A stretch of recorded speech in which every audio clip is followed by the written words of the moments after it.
At the New Indian, we have with us Air Marshal M. Matheswaran, former Deputy Chief of Integrated Defence Staff.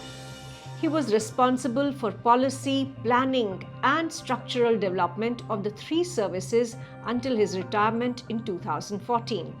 He also has a doctorate in Defence and Strategic Studies. He started his military career as a fighter pilot. Welcome to Reason, the New Indian's platform where we get to the reason of issues that concern you. Welcome, sir. Thank you, Aarti. Pleasure to be here. Air Marshal Matheswaran, I wanted to understand the perspective of Ukraine-Russian war that is going on right now, and I wanted to understand how is this war playing out for both the countries. What does it really mean on the ground based on the information that we have in public domain? Okay, Aarti, it's indeed a very critical time in global history or the international systems environment. This war is fundamentally about a serious geopolitical contest for, let's say, supremacy or from a Russian perspective, stability and parity between US and its allies and on one side and Russia on the other side.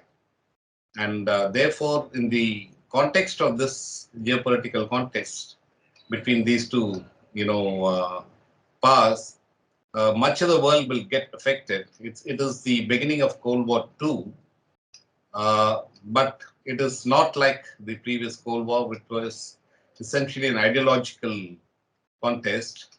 And Soviet Union collapsed not because America won the Cold War. It collapsed because of internal contradictions.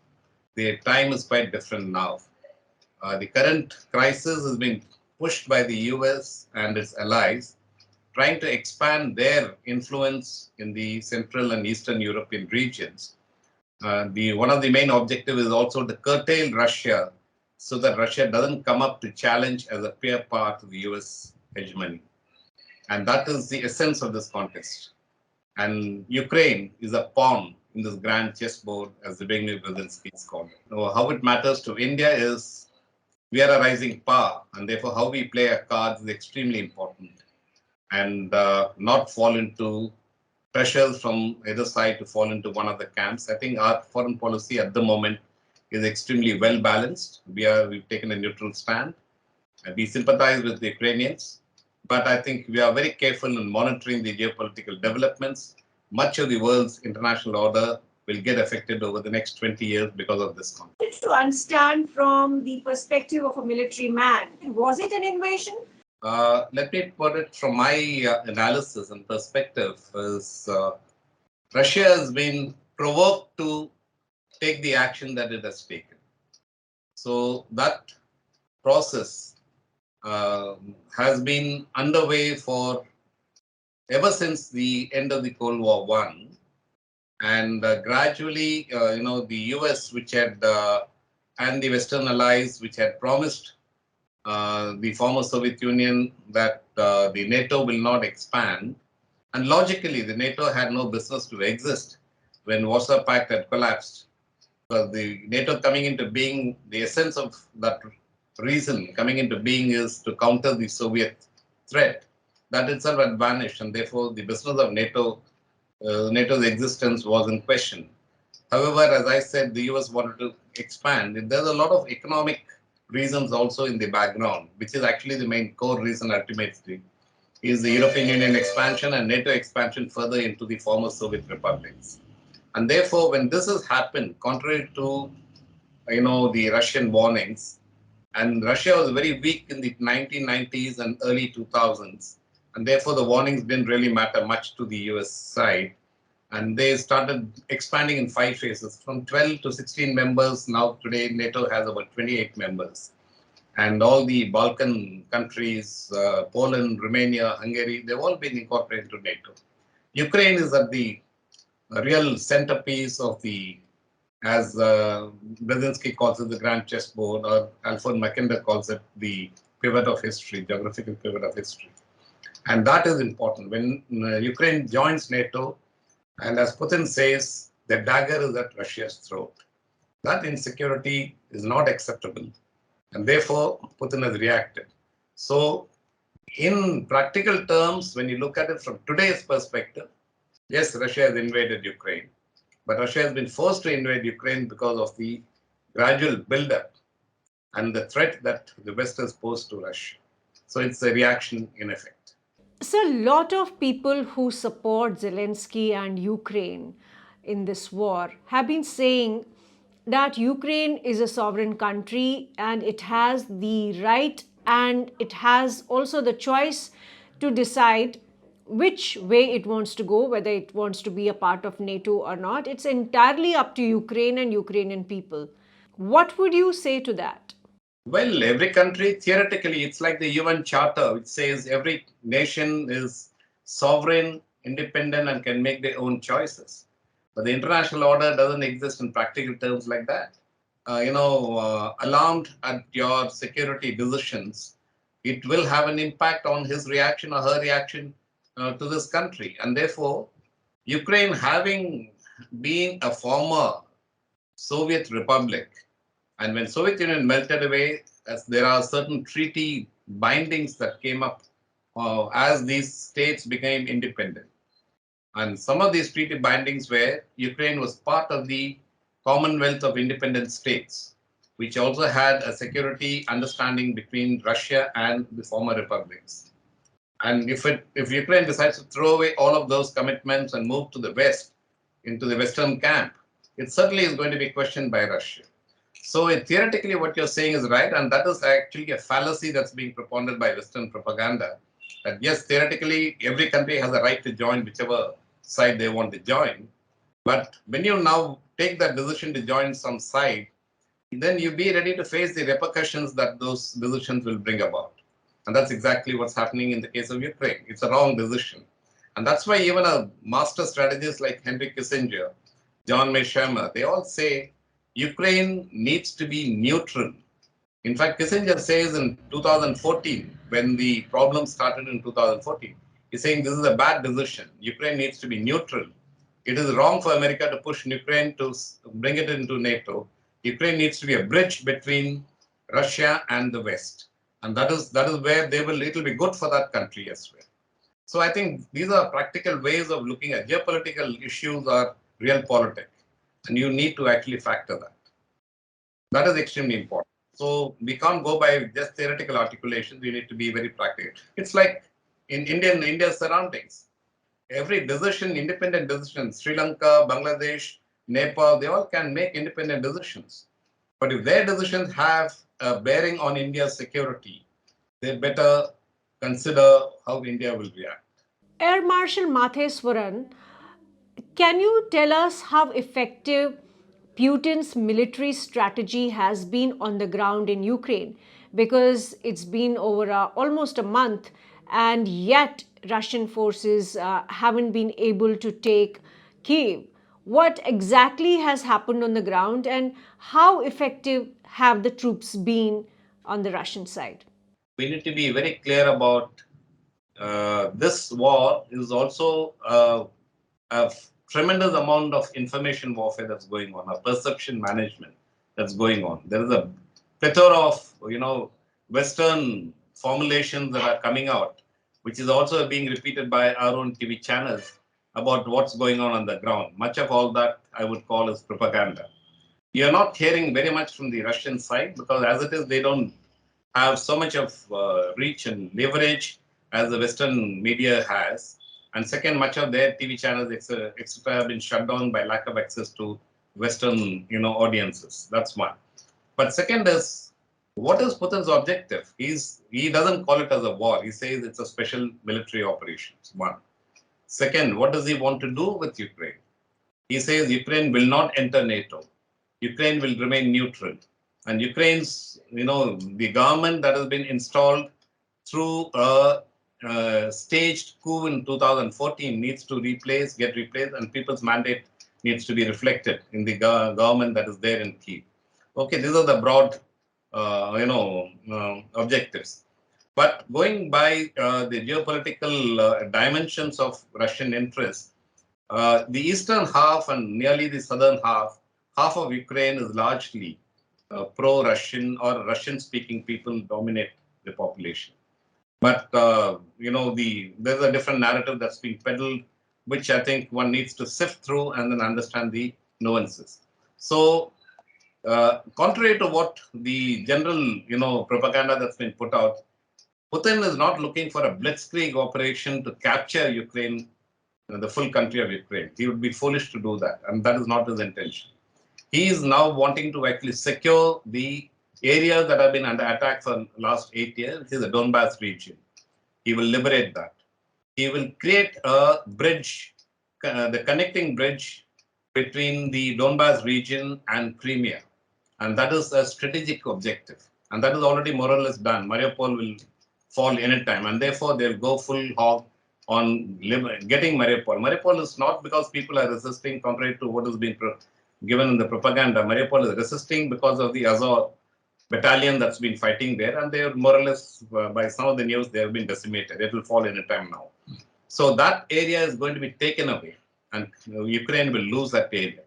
If he may decide to, invest on Odessa and capture Odessa as well. If that happens, Ukraine's access to Black Sea is completely cut off. Ukraine will become a landlocked country. So these areas are progressing as he wants. Plus, he's actually started attacking from the northern side, which is primarily to capture Kyiv.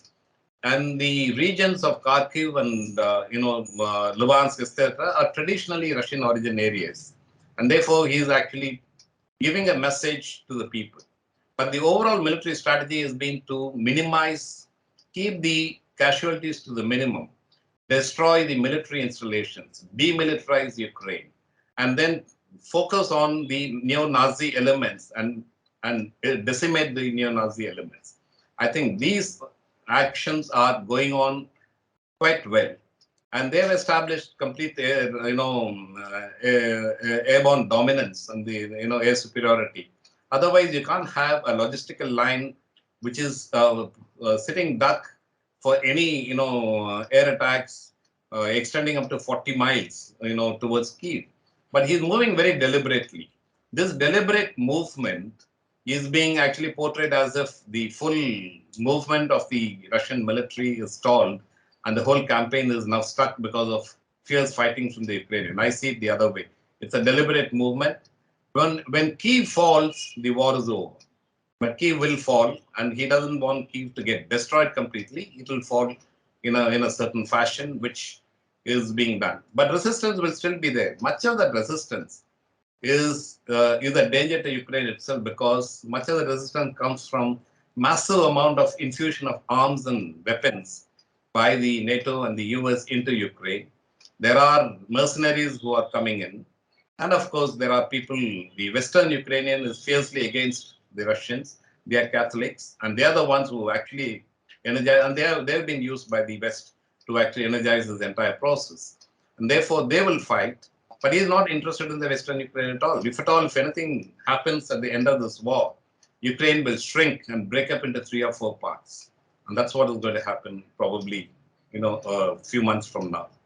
That also becomes a bargaining chip. So when these geographically materializes, Putin's demand will become more rigid, and Ukraine will have no choice but to accept the eventual, state of things, and then remain disarmed, a poor country, and a neutral country at the dictates of Russia.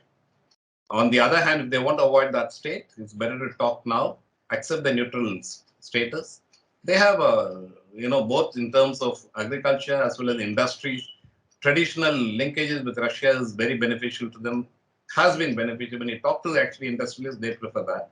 They can't switch completely to the West. So these are all factors that will come into the overall calculations. Sir, what was the purpose of going to Kiev? Russian tanks and troops have been deployed along a very long stretch, 60 or 65 kilometers of stretch. If the destination really was Mariupol getting connected to Crimea, where was the need to go to Kiev? Idea of sending out an effective message to Ukraine and force them to change and comply with his demands will only happen when the national capital falls. That's one of the most important requirements. Therefore, the key is an important strategic target for him. But on the other hand, it is also important to establish why Ukraine is important for Russia, because of the historical and cultural connections. And the origin of the Russian state itself begins in Kiev. Kiev Rus was the original state from where the Russian state expanded and the Tsars finally came about. And then it shifted to Moscow and Petersburg, and then Kiev became, went by the wayside. But now it's important to establish those connections once again, or rather highlight those connections. The connections have always been there. Lots of people in Ukrainians have relatives in Russia and vice versa in the other way. And these things actually come into the entire consideration in terms of when people say, why is it moving so slowly, the campaign? Why is it, so much of destruction not there? And during the war, this is the first time you're seeing there are humanitarian corridors that are being made operational. There are ministers who are visiting the capital from other states in the midst of the war. All these things don't happen unless the war is, deliberately controlled and moved at a slow pace for deliberate objectives. So, and that is what Putin is doing. So, I mean, I understand the cultural, historical connection with Kiev, but what is the military purpose that is being served here? Well, the military headquarters are there. The leadership is there. If you want to change the leadership, then you have to actually take control of it. He's destroying all the other military installations elsewhere. But Kiev is the nerve center of decision making as well. And controlling the resistance or the overall response to Russian invasion. The decisions are made in Kiev. And therefore, he will want to take control of it. And once he takes control of it, he will probably put a regime that's more acceptable in his opinion to Russia, as well as to the people, including the eastern regions as well. What decisions will follow subsequently is unpredictable right now. But Kiev, investing in Kiev and taking control of Kiev is important from that context, from a military. So there, you also mentioned that the NATO countries are sending weapons and mercenaries. I want to understand that how are they sending these weapons? Where are these mercenaries coming from? And also, is it possible that NATO might have pre-planned this and there were mercenaries and weapons sent in advance because they had the intelligence that Russia would attack Ukraine? Yes. I want to understand if that is a possibility. In fact, that's a very strong possibility because there are lots of analysis and writings from very balanced strategists point to that factor, and evidence is there in a very strong fashion. For example, last week when Russia attacked a training base on the western Ukraine, close to 15 miles from Polish border, that has been the training ground for training Ukrainian forces as well as resistance fighters since 2014. And NATO has been training. There are 3 or 4 bases that have been attacked, which are all where NATO's presence have been there for training the Ukrainian military as well as even the militia, like the Azov battalion. These are all neo-Nazis who also been trained by the NATO as well. So these points are very close to the Polish border, and the NATO can pump in their weapons through these military bases as well, and that's exactly what's been happening. So the main base near Lviv, which was attacked with a major attack last week, reportedly killed about 180 to 200 by some of the tweets that I've read of mercenary fighters from whole of Europe who are actually collected there and training for further movement into Ukraine. And therefore, this is a plan that's been, the whole war has been foreseen and has been planned and probably even, engineered in a way to provoke Russia to react in this manner as well. That is one of the analysis that's coming on. What do you think is eventually going to, let's say, Kyiv falls, and let's say that Putin is able to dislodge Zelensky and put in somebody who is more neutral and or even more favorable to Russia?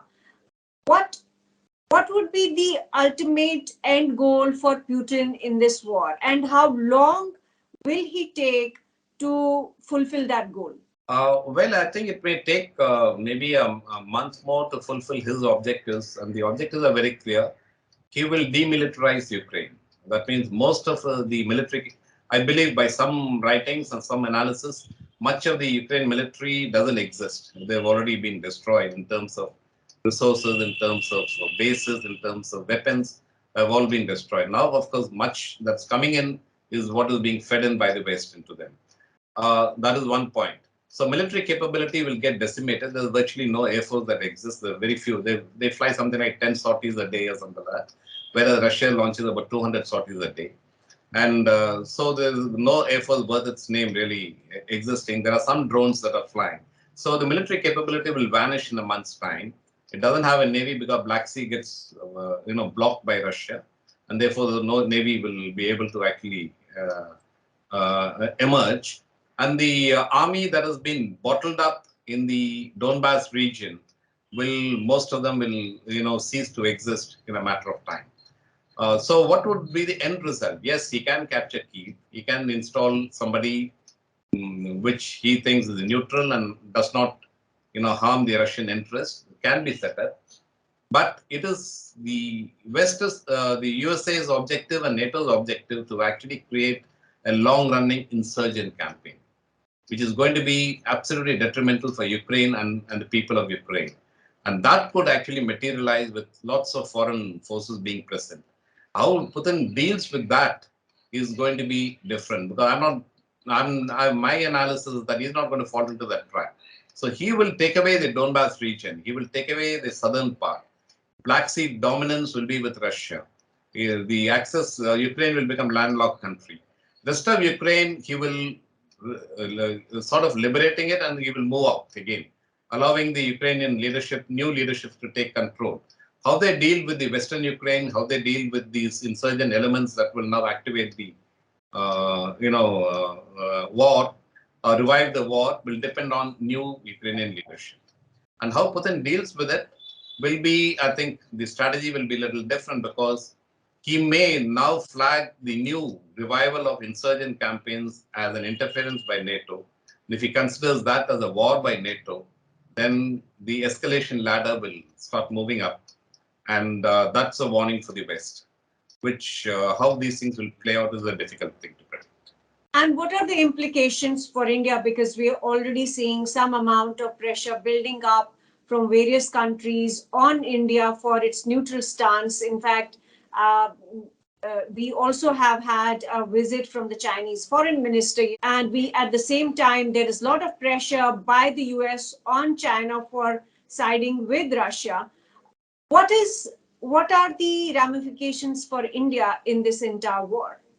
To understand the ramifications for India, I think we need to, first recognize what's going to happen to the world. Now, Russia is not a small country, so sanctions will have a reciprocal effect on the global economy as well. Much of, for example, both Ukraine and Russia are the dominant, exporters of wheat to majority of the world. And therefore, it will have its impact in terms of food crisis in Africa, in other countries, including the cost of living will go up in Europe itself. Energy, Russia is a dominant player in the energy market. The prices will shoot up. They're already shooting up. And then there are some rare, metals like nickel and metals that are required for, chips industry and in the electronic industry. Russia controls that as well. And these things, Russia can also remain as a self-contained economy by locking out the West. So both will actually suffer. And this is where I think Europe will start making a noise, because they'll be the most affected. It will also impact India, because every $1 rise is a $500 million rise in import bill for India's oil, right? And therefore, economically, we are going to be, looking at some tough times ahead. On the other hand, militarily, and our military dependence, I won't call it as dependence as a partnership and strategic partnership, but yes, dependence, because much of our equipment is Russian origin. And the West objective is to de-link us completely from Russia and become buyers from the West. It's not in our interest either.